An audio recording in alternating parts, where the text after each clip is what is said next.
आप जी जो साधना कर रहे हो अन्य देवी देवताओं के पूर्ण परमात्मा की भक्ति ना करके किसी भी ब्रह्म की पर सरपुरुष की अक्षर पुरुष की ब्रह्मा विष्णु महेश की या दुर्गा या निरंजन की, तो ये तो ऐसी साधना है जैसे कोई किसान ऊंचे स्थान पर थली पर, पहले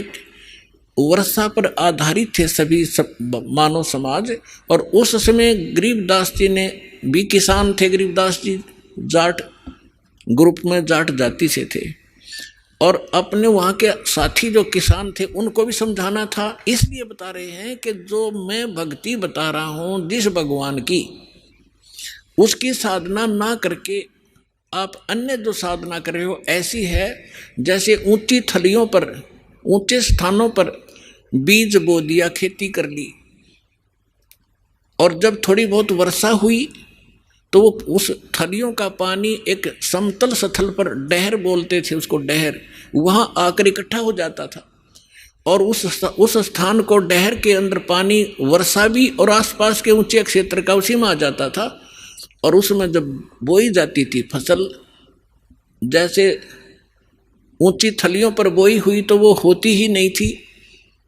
और डहर में बीजा हुआ 1 एकड़ में मनमाने 50 मन कनक हो जाती थी, और ऊंची थलियों पर 2 मन की भी नहीं होती थी मुश्किल से। तो क्या बताते हैं गरीबदास साहब जी, एक फॉर एग्जाम्पल बता रहे हैं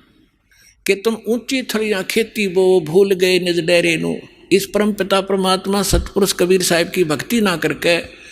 आप अन्य देवी देवताओं की भक्ति करके ऐसी लाभ उठा रहे हो जैसे ऊंची थली पर खेती करने वाले किसान को कोई लाभ नहीं होता। और जो डहर में बीज बोता है, प्रयत्न दोनों एक जैसा ही करते हैं, तो उस डहर वाली यानी उपजाऊ जमीन में और समतल जमीन में घना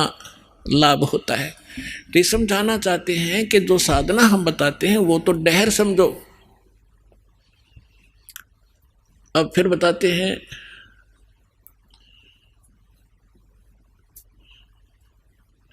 गोता मारूं स्वर्ग में जा बैठूं पाताले, गरीबदास ढूंढता फेरूं अपने हीरे मोती लाल, चारों युग में मेरे संत पुकारे और कूक कहा हम हेल रे, हीरे माणिक मोती बरस ये जग चुगता ढेल रे। अब परमात्मा कबीर जी से प्राप्त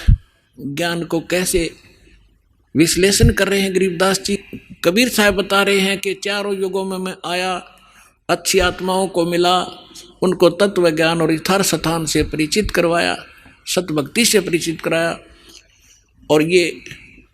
चारों युग में संत पुकारे और कूक कहा हम हेल रे, हीरे माणिक मोती बरसे ये जग चुगता ढेल रे। हम तत्व ज्ञान और यथार्थ साधना रूपी हीरे मोती लालों को बखेर रहे हैं,